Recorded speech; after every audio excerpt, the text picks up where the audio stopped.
नमस्कार दोस्तों। आखिर किस तरफ जा रहा है हमारा उत्तर प्रदेश? एक एक करके सारे समाज सेवियों को मारा जा रहा है। आखिर उत्तर प्रदेश सरकार समाज सेवी और क्रांतिकारी व्यक्तित्व को लोगों को एक एक करके क्यों रास्ते से हटा रही है और समाज सेवा में बाधा पैदा कर रही है? अभी महान समाज सेवी अतीक अहमद को गुजरे कुछ ही महीने हुए हैं कि महान समाज सेवी और क्रांतिकारी मुख्तार अंसारी जेल से चल निकले। आखिर उत्तर प्रदेश सरकार क्या संदेश देना चाहती है? बारी बारी समाज सेवियों और गरीबों के मसीहाओं को स्वर्ग लोग भेज रही है और उस पर से कुछ लोग हैं जो परम समाज सेवी मुख्तार अंसारी जी को माफिया कह के बुला रहे हैं। बताइए, जिस व्यक्ति ने समाज की सेवा के लिए, समाज को आगे बढ़ाने के लिए न जाने कितने निर्दोष लोगों का, न जाने कितने ही बेगुनाह लोगों का खून बहा दिया, उसे यह समाज माफिया और डॉन कह के बुला रहा है। कहा जाता है कि पूत के पांव पालने में ही दिख जाते हैं। इस तरह कट्टर समाज सेवी मुख्तार जी को जैसे पता चल गया था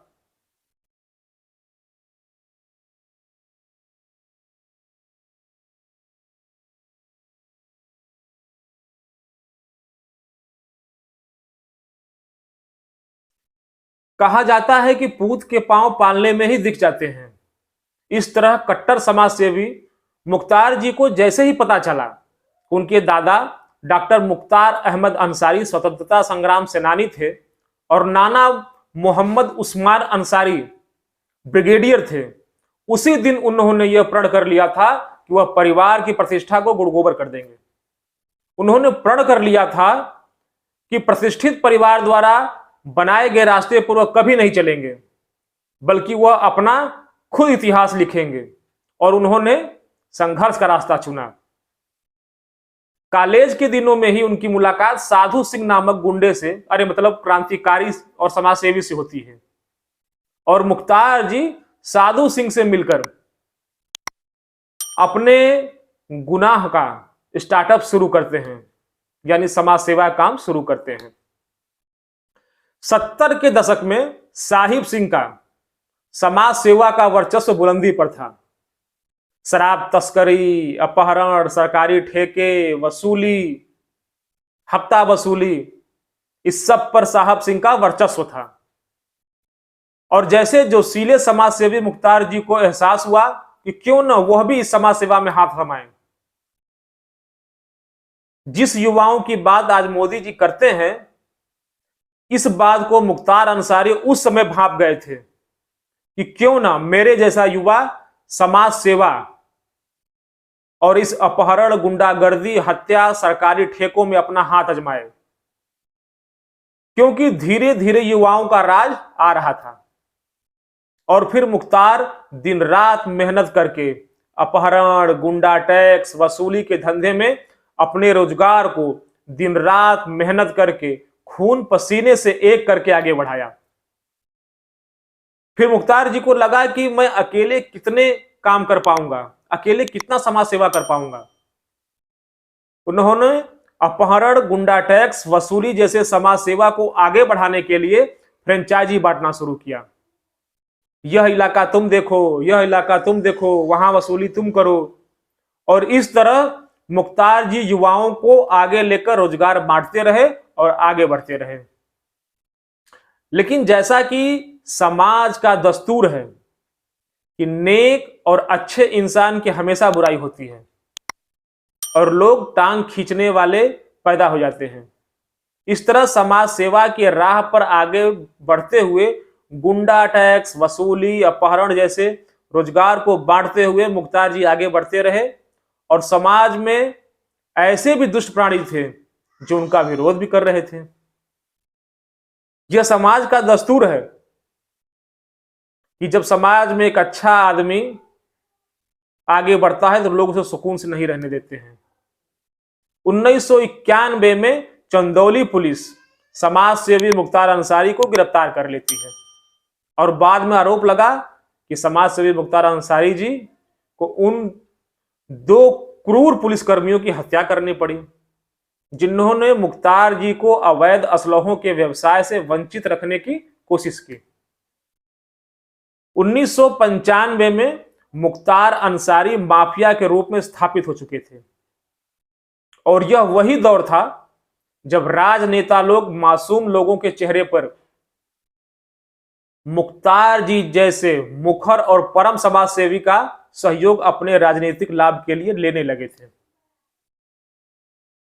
फिर परम समाज सेवी मुख्तार जी को भविष्यवाणी और आत्मज्ञान मिलता है अंदर से कि कब तक समाज सेवी बनकर इन राजनेताओं को लाभ पहुंचाया जाए, क्यों न खुद नेता बन जाया जाए और साला माल डकार लिया जाए और अपने फिरौती, अपहरण, गुंडा टैक्स और सरकारी ठेके को पाने के लिए नेताजी का चोला पहन लिया जाए।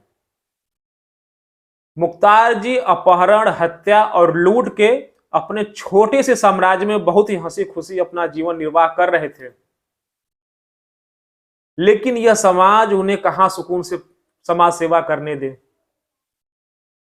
तो उन्होंने फैसला किया कि अब वह राजनीति में अपना पदार्पण करेंगे और अपनी समाज सेवा का विस्तार करेंगे और आखिर में मजबूर होकर परम समाज सेवी मुख्तार जी को राजनीति के दलदल में उतरना ही पड़ा और पहली बार 1996 में इस समाज सेवी को पहली बार राजनीति में आकर विधायक के रूप में अपने छोटे से साम्राज्य लूट, हत्या, रंगदारी, वसूली को और व्यापक तरीके से बढ़ाने का अवसर मिला। लेकिन 2002 में कुछ ऐसा हुआ कि मुख्तार जी को गुस्सा आ गया। मोहम्मदाबाद की सीट जो 1985 से उनके बड़े भाई के पास थी, उस सीट पर 2002 में भाजपा के नेता कृष्णानंद राय ने अपने भाई साहब को, मुख्तार जी के भाई साहब को हरा दिया। इसी बात पर मुख्तार जी को गुस्सा आ गया कि हम लोग इतना दिन रात मेहनत करके लूट, हत्या, रंगदारी, वसूली का व्यवसाय को आगे बढ़ाकर अपना पेट पाल रहे हैं और इस पर भी कृष्णानंद राय ने आकर उसे यही सीट मिली जो हमारी बपौती थी। और इसी बात पर गुस्सा होकर मुख्तार जी ने यह प्रण किया कि वह कृष्णानंद राय को जरूर सबक सिखाएंगे। चलिए ठीक है कि लोकतंत्र है, कोई भी चुनाव लड़ सकता है, कोई भी चुनाव जीत सकता है, इसका मतलब क्या मुख्तार जी के खानदानी सीट को उनको हरा देगा? और यह बात किसी शरीफ माफिया समाज सेवी को मंजूर होगी? उसी तरह मासूम मुख्तार जी को भी यह बात नागवार गुजरी। आज उनके भाई साहब को हराया है, मन बढ़ेगा कल उसको मुख्तार जी को भी हरा देगा। इसलिए उन्होंने प्रण किया कि वह सबक जरूर सिखाएंगे। मुख्तार जी की मासूमियत, मुख्तार जी की मासूम अंतरात्मा ने उन्हें छेड़ा कि कृष्णानंद राय को सबक सिखाओ और उन्होंने पूरी प्लानिंग करके कृष्णानंद राय की रेकी करवाई। और 2005 में वह दिन आया जब कृष्णानंद राय किसी समारोह से वापस लौट रहे थे और उनकी गाड़ी को एक ऐसी जगह रोका गया जहां गाड़ी का पीछे मुड़कर वापस जाना संभव नहीं था और उनकी गाड़ी के ऊपर परम समाज सेवी मुख्तार जी के गुर्गों द्वारा 500 से ज्यादा राउंड गोलियां चलाई गईं, जिसमें कृष्णानंद राय सहित उनके 6 साथियों की मौत हो गई। इसके बाद कृष्णानंद राय के गुर्गे, सारी कहिए कि उनके सहयोगी समाज सेवी जो थे, वो कृष्णानंद राय की चुटिया काटकर साथ में ले गए और कृष्णानंद राय की मौत का मजाक उड़ाया गया। मासूम मुख्तार जी की समाज सेवा में उत्तर प्रदेश की सपा और बसपा पार्टी ने भी पुरजोर समर्थन दिया। सपा और बसपा ने कोई कोर कसर नहीं छोड़ी जिससे मुख्तार जी को समाज सेवा करने में कोई बाधा पहुंचे। जिस समय मुख्तार अंसारी कृष्णानंद राय जी की हत्या का षड्यंत्र रच रहा था, उसी समय एसटीएफ के डीएसपी शैलेंद्र सिंह जी को खबर मिली कि मुख्तार अंसारी कृष्णानंद राय की हत्या के लिए उनके बुलेट प्रूफ गाड़ी को भेदने के लिए सेना से एलएमजी लेकर भागे हुए सैनिक से मुख्तार अंसारी एलएमजी का सौदा कर रहा है।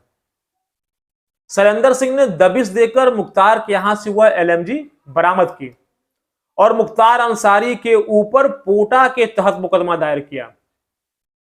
लेकिन उस समय प्रदेश में मुलायम सिंह की सरकार थी। उन्हें खबर लगी कि एसटीएफ द्वारा मुख्तार अंसारी को समाज सेवा से रोका जा रहा है। उन्होंने मुलायम जी ने तुरंत दबाव बनाकर शैलेंद्र सिंह से कहा कि जो कि उस समय एसटीएफ में डीएसपी भी थे, मुख्तार अंसारी के ऊपर, एसटीएफ के डीएसपी के ऊपर शैलेंद्र सिंह के ऊपर दबाव बनाया गया कि मुख्तार के ऊपर जो एफआईआर की गई है उसे वापस लिया जाए। लेकिन शैलेंद्र सिंह ने मना कर दिया। इससे क्रुद्ध होकर मुलायम सिंह ने शैलेंद्र सिंह के ऊपर इतना दबाव बनाया कि 15 दिन के अंदर ही शैलेंद्र सिंह को रिजाइन देना पड़ा। मुख्तार सिंह के ऊपर हाथ डालने की सजा क्या हो सकती है, यह मुलायम सिंह ने शैलेंद्र सिंह को दिखा दिया। शैलेंद्र सिंह के ऊपर उल्टे फर्जी एफआईआर कराए गए। उन्हीं के विभाग द्वारा शैलेंद्र सिंह के साथ ऐसा दुर्व्यवहार किया गया जैसे शैलेंद्र सिंह कोई बहुत बड़े अपराधी हों। उन्हें घसीट कर थाने लाया गया, गिरफ्तार किया गया। यह वह दौर था जब मुख्तार अंसारी का साम्राज्य चरम पर था। मुख्तार अंसारी के ऊपर हाथ डालने वाले डीएसपी सिंह का वह हाल किया गया कि यह एक मिसाल पैदा हो कि अगर कोई मुख्तार अंसारी के ऊपर हाथ डालेगा तो उसका क्या हश्र होगा। मुख्तार जी का यह बड़प्पन ही था कि वह कभी भी एक दो सफलता पर बहुत इतराते नहीं थे। ऐसा नहीं था कि एक हत्याकांड के बाद फूल के गुब्बारा हो गए और अपना काम छोड़ दिए। नहीं, एक के बाद एक न जाने कितनी हत्याएं, और इसके बाद भी मुख्तार जी अपने ऊपर कभी गर्व नहीं किए। हमेशा गरीबों का मसीहा बने रहे, एक के बाद एक लोगों का कत्ल करते रहे। 1991 में उनके ऊपर चंदौली में 2 पुलिसकर्मियों को जान से मारने का आरोप लगा, लेकिन वह इस पर कभी नहीं रुके। इसके आगे बढ़ते हुए मंडी परिषद की ठेकेदारी के लिए उन्होंने सच्चिदानंद राय की हत्या की, और यहां भी वह नहीं रुके। इसके बाद वह एसपी उदय सिंह के ऊपर भी जानलेवा हमला किए, लेकिन उन्होंने तब भी अपने ऊपर गर्व नहीं किया और वह इसी तरह समाज सेवा करते हुए आगे बढ़ते रहे। उन्होंने 1997 में बहुत बड़े कोयला व्यापारी रुंगटा का अपहरण किया। अपने इस सफलता से भी वो नहीं रुके, दिन रात मेहनत करते रहे, आगे बढ़ते रहे। आगे उन्होंने कृष्णानंद राय की हत्या की, लेकिन इस पर भी उन्होंने कभी गर्व नहीं किया और आगे बढ़े। कृष्णानंद राय की हत्या का जो गवाह था शशिकांत राय, उसकी भी संदिग्ध परिस्थितियों में मौत हो जाती है। लेकिन मुख्तार जी यहां भी नहीं रुके, वो और आगे बढ़े। 2009 में ठेकेदार मन्ना सिंह की हत्या हो जाती है और परम मासूम मुख्तार जी का नाम आता है। लेकिन यहां पर भी कहां वो रुकने वाले थे। उन्होंने अपने परिश्रम को नहीं छोड़ा और मन्ना सिंह के हत्याकांड में एक गवाह राम सिंह मौर्य, उनकी भी हत्या होती है और इसमें भी मासूम मुख्तार जी का नाम आता है। लेकिन उन्होंने अपने परिश्रम को नहीं छोड़ा। अब लोग बार बार कहते हैं कि आखिर मुख्तार जी के मामले में गवाहों की हत्या कैसे हो जाती है। तो देखिए, बात यह है कि कहा जाता है कि जब 2 बड़े लोग आपस में बात करें तो किसी तीसरे को दखल नहीं देना चाहिए। यानी जब मामला मुख्तार और किसी की हत्या का है तो इसमें तीसरे व्यक्ति यानी गवाह का क्या काम है। सब कुछ ठीक ठाक चल रहा था, मासूम समाज सेवी मुख्तार जी का साम्राज्य आगे बढ़ता जा रहा था। लेकिन इसी बीच 2017 में भाजपा की सरकार बनती है और योगी जी को मुख्यमंत्री बना दिया जाता है। यह वही योगी जी थे जिनके ऊपर कभी मुख्तार ने जानलेवा हमला करवाया था अपने सहयोगियों के द्वारा, और योगी जी की जान किसी तरह बहुत मुश्किल बच पाई थी। उस दौर में योगी जी को इतना परेशान किया गया था कि सदन में खड़े होकर योगी जी रो रहे थे और उनके आंसू पर यह मुख्तार और उसके आका जो मुख्तार को संरक्षण दिए थे वो मुस्कुरा रहे थे। उन्हें नहीं पता था कि वक्त का पहिया घूमेगा और ऐसा घूमेगा कि योगी जी, मासूम योगी जी जो सदन में रो रहे थे, एक दिन उत्तर प्रदेश के सीएम बन जाएंगे। और वही हुआ।